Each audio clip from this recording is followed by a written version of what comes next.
যাৰ গ'ল তেওঁলোকৰ গ'ল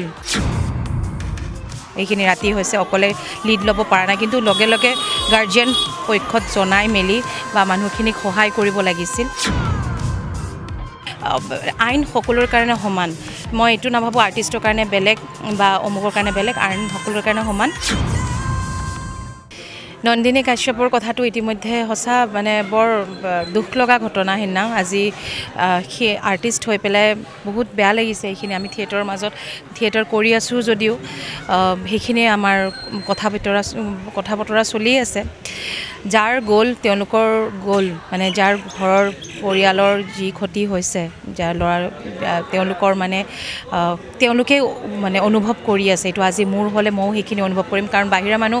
10জনে 10টা কথা ক'ব কিন্তু যাৰ মাৰ বুকুৰ পৰা ল'ৰাটো গুচি গ'ল কেতিয়াও তেওঁ ভবা নাছিলে এক্সিডেণ্টটো হৈ যায় বাৰু কিন্তু নন্দিনীৰ এইটো দায়িত্ব থাকিব লাগিছিল সেইখিনি সময়ত যে সেই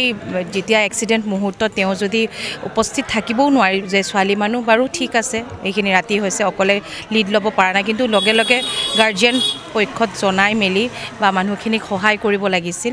নেক্সট ডে গৈ মানুহখিনিক সহায় কৰিব লাগিছিল আৰু যিখিনি নিউজত পাই আছোঁ যেনেকৈ হেৰি কৈ আছোঁ মুঠতে যোনটো আইনে যোনখিনি লৈছে ব্যৱস্থা সেইখিনি ন্যায় উচিত হেৰি পাব লাগে আৰু এক্সিডেণ্ট কৰোঁ বুলিতো নকৰে কোনো কিন্তু কৰাৰ পাছত বা কিবা এটা হৈ যোৱাৰ পাছত তেওঁ এইটো এটা ৰেছপনচিবল চিটিজেন হিচাপে হিট এণ্ড ৰান টাইপ হ'ব নালাগিছিলে মোৰ মতে আজি ঠাইত তেওঁ অকলে যদি আছে গৈ পেলাই তেওঁ পৰিয়াল লৈ মই থকা হ'লে চাগে সেইখিনি সময়ত মই মানুহ মাতি লগতে যি চিটুৱেশ্যনে হওক জানো ছোৱালী মানুহ ছিকিউৰ্ড কেনেকৈ কি হ'ব গম নাপাওঁ কিন্তু সেইখিনি মানুহখিনি মাতি হ'লেও বা যিহেতু গুৱাহাটীৰ বাসিন্দা তেওঁ গুৱাহাটীতে আছিলে লগতে ৰাতিয়ে গুচি গ'লোঁ হয় মা পাপা বা মোৰ হাজবেণ্ড চবকে মাতি মেলি এটলিষ্ট সেইখিনি সময়ত সেই মানুহখিনিৰ লগত সমভাগী হ'লোঁ হয় পৰিয়ালটোৰ লগত সমভাগী হ'লোঁ হয় বা নিয়াৰ বাই পুলিচ ষ্টেচনত গৈ মই এইটো ইনফৰ্ম কৰিলোঁ হয় যে এনেকৈ এটা এক্সিডেণ্ট হৈ গ'ল আপোনালোকে মোক সহায় কৰক কিন্তু নেক্সট ডে'লৈকে বহুত বেছি টাইম নল'লোঁ হয় আৰু মই যাৰ পৰিয়ালত যাৰ তেনেকুৱা ভাইটিজন ঢুকালে তেওঁলোকৰ কাৰণে মই সদায় আত্মা চিৰশান্তি পাওক সেইখিনি কামনা কৰোঁ আৰু ভৱিষ্যতে যাতে আমাৰ আৰ্টিষ্ট সদায় সচেতন হৈ থাকে আজি এজন দুজনৰ কাৰণে আমি সকলোৱে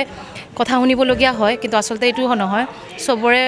মন্তব্যটো একে নহয় কাৰণ মই নিজেও কৈছোঁ যে মই ছোৱালী মানুহ অকলে যদি মই ড্ৰাইভ কৰি গ'লোঁ হয় থিয়েটাৰ আমি ব্যস্ততাৰ মাজত আমি ঘৰত যাব লাগে কেতিয়াবা ৰাতি কিবা প্ৰব্লেম হ'ব পাৰে বা পিছদিনা কিবা প্ৰগ্ৰেম হ'ব পাৰে কিন্তু সেই বুলি এইটো নহয় যে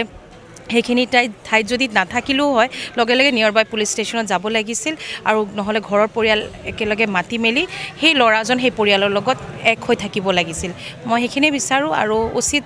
যি ডিচিশ্যন লয় আমাৰ চৰকাৰৰ ফালৰ পৰা বা গভৰ্ণমেণ্টৰ ফালৰ পৰা যোনটো ন্যায় যি হ'ব লাগে সেইটোৱে যাতে হয় কাৰণ আইন সকলোৰ কাৰণে সমান মই এইটো নাভাবোঁ আৰ্টিষ্টৰ কাৰণে বেলেগ বা অমুকৰ কাৰণে বেলেগ আইন সকলোৰ কাৰণে সমান যোনটো হ'ব ভালে হ'ব বুলি মই আশা পাতি থেংক ইউ